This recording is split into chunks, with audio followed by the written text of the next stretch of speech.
125,000 acres of nothing. Because the noise they were planning on making would wake the dead. It's like a horror movie. And as it turns out, the cleanest. That cloud up there, which was generated by the engine, is just a mixture of hydrogen and oxygen. It's water vapor. And in about an hour's time, someone in Mississippi is going to get wet. It's raining! NASA's playing God. It's making its own weather. I keep telling you time and time again, people, cloud seeding and geoengineering is real. And they said this clip comes from 1999 or something like that. Imagine with technology what it would look like today. The weather that we get can be manipulated by... Yeah, it's an American technology, cloud seeding. Instead of doing a rain dance, we physicists are firing trillion-watt lasers into the sky to actually precipitate rain clouds and actually bring down lightning bolts. This is potentially a game changer. When you have water vapor and you have dust particles or ice crystals, you can precipitate rain. It condenses around the seeds. These seeds can also be created by laser beams. By firing trillion-watt lasers, you rip apart the electrons, creating what are called ions, and these ions act like seeds, like dust particles, bringing down rain and even lightning. So instead of controlling the narrative, we can just control the weather. Theoretical physicist Dr. Michio Kaku joins me now. So, Doctor, has the U.S. government been experimenting with weather control?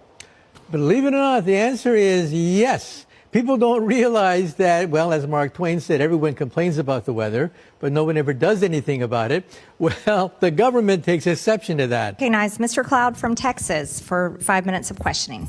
Thank you. Thank you all for being here.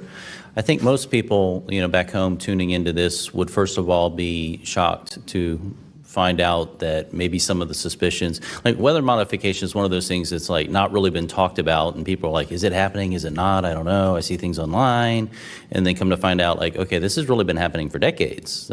What? This is not conspiracy theory. This is like fact. There's businesses involved in doing this, and that brings up all these questions about how is this happening? How is that permitted? Is any business just able to go out and, hey, I want to modify the weather in my area because I want rain? Well, what about these people who don't want rain, and where are those lines, and how does that work?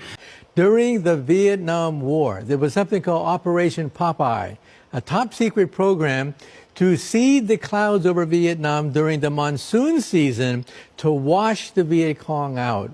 Ooh. And they actually tried that. They with laser beams? Well, no, with silver iodide crystals to condense the water vapor to cause nuclei that would then cause raindrops, and that would then accelerate the monsoon season.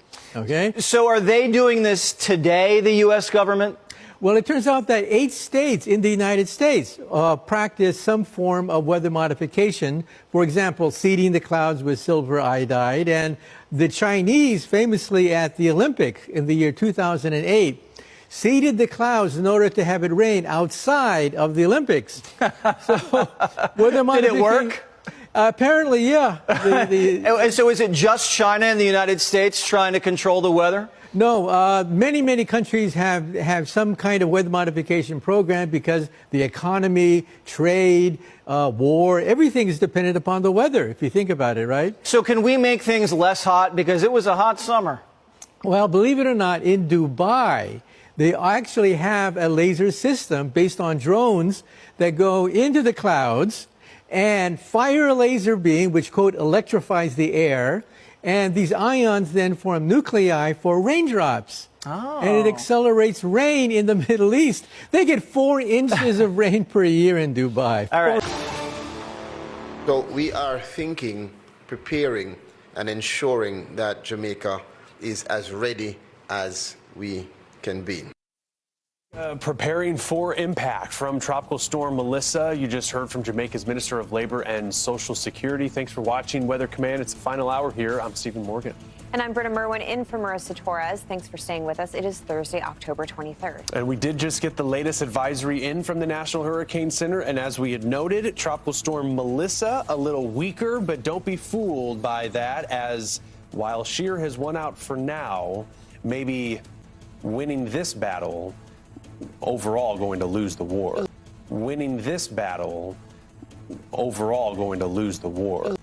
Winning this battle, overall going to lose the war. What is it so much about this storm? Why so many huge news networks flew to Jamaica just to record it? What about this storm? Maybe I'm Delulu. I don't know. But this is not adding up. This hurricane right here is about to make Jamaica look unrecognizable, y'all. And those are not even my words. Those are the meteorologist's words. Look how massive this joint is. The whole island is about to be swallowed. I'm praying for every Jamaican, everybody in Jamaica. This crazy. I didn't know they was about to get hit with a fucking hurricane. I was on IG earlier and I seen somebody showing the sky, and that joint look crazy, fool. Look like I ain't never seen. And in the video, he was like, he ain't never seen the sky like this. But Melissa seems to be moving at a very strange and unusual way. It's confusing metaphysics itself, like they don't understand why a storm is just out there and it's moving so slowly, but it's building up at the same time.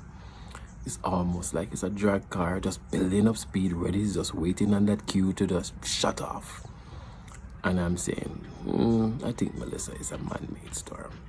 We have CBS here, I think NBC is here, some of the news crews from overseas is here. I'm saying, why are you here covering Jamaica at this crucial point in our, hurricane? We have many hurricanes and tropical storms over the years, but you never give us that level of coverage before. Yesterday they were at Sandy Gully covering how they're cleaning out the gutter and stuff like that. Although cleaning out the gutter at this point does not make sense, because the other half of the gully that is on the Riverton side is actually having like an entire island within the gully itself. It's a complete ecosystem. But either way, there's some things we need to look into, and maybe we might think about it, but we're not saying out loud. We're being watched very heavily by the US, very heavily, because we're in cahoots, our business dealings with their arch rival, the Chinese. And Chinese have done so much infrastructure work in Jamaica, and other businesses are in China, are in the country. But there's many things we need to look into, right? First, a couple of years ago, our Prime Minister got a little check to say, remind him who is in power when he went through the airport, because he didn't conform to the new Rainbow Coalition of allowing the ambassador to have his wife, quote unquote, get diplomatic immunity. So they kind of send him a message. Trump got into power, that's 2, where he says he's going to buy Jamaica for $80 billion. And I say, why is he interested in buying Jamaica, right? 3, where that they're saying that there are oil at that there's the possibility of about 7 billion barrels of oil outside of the shores of Jamaica. And I saw a video saying they have great plans for Jamaica and this new venture. Some people put in a PowerPoint presentation and talking about Jamaica like, yeah, this is where we're going to get the next, exploitation, if that is the case. 4 military ships are in the Caribbean. Never, all my years, decades on this planet, we have never had military ships in the midst of the Caribbean. And all heads of government is just quiet, other from Trinidad and Tobago's Prime Minister. But nobody's like, yo, why not there, sir, brother? I don't need for there, sir. One of the guys of, drug trade and all of that stuff. But let's put it in context. Maybe they're trying to send us a message. And Andrew is not being, cooperative, so to speak. You have a ship in the Caribbean, all of a sudden a hurricane come out just there, but it's not doing what the usual thing. It's category 4, but you look, it's overcast, but there's no rain. Unusual, isn't it? I think that the ship that is out at sea, it's actually controlling the weather. Look at the sky, y'all. This the video I was talking about. You see how dark it is? Kinda look dark. That's good. Hey, I'm sending prayers to Jamaica. All the Jamaicans. I'm praying for y'all. So I can just shoot a laser in the sky and not have to buy a Tesla? Well, in the United States now, we're also experimenting with terawatt lasers. These are trillion-watt lasers. They're pulsed. They produce more energy in a split second than all the nuclear power plants on the planet Earth. However, it's only for a brief second of time. But in that brief second of time, you ionize and electrify the weather so that you get raindrops. The winds and the rain starting to intensify. Melissa, now a strong Category 5 storm. It's anyone's guess what it might be when it actually makes landfall here in Jamaica. The message from officials could not be more clear. It is time for locals and tourists here to band together and hunker down to weather what could be a historic storm for the island. Take a look at the palm trees. They're starting to sway and bend a little bit. The water getting more and more choppy. That's only expected to get worse. This entire area expected to be underwater in the next 24 to 48 hours. Now, mind you, we have been in some low-lying communities where people have said they are not going to evacuate. And now the government has issued mandatory evacuations. We saw as buses were staged in some of these communities, one person on board only leaving because they had a medical condition. Guys, we have an urgent information coming out. A major magnitude 6.8 earthquake hit Caribbean. That's not good. I want to show you this map really quick. Look at this one here, guys. Look at this here. Alright, so it was downgraded to 6.5. 9.0 kilometers. And not too far, you have Venezuela. Alright, and in those regions, not too far from that region, there's multiple U.S. warships. Alright, so there's a lot of stuff out there. And at the same time, you do have Hurricane Melissa in this area.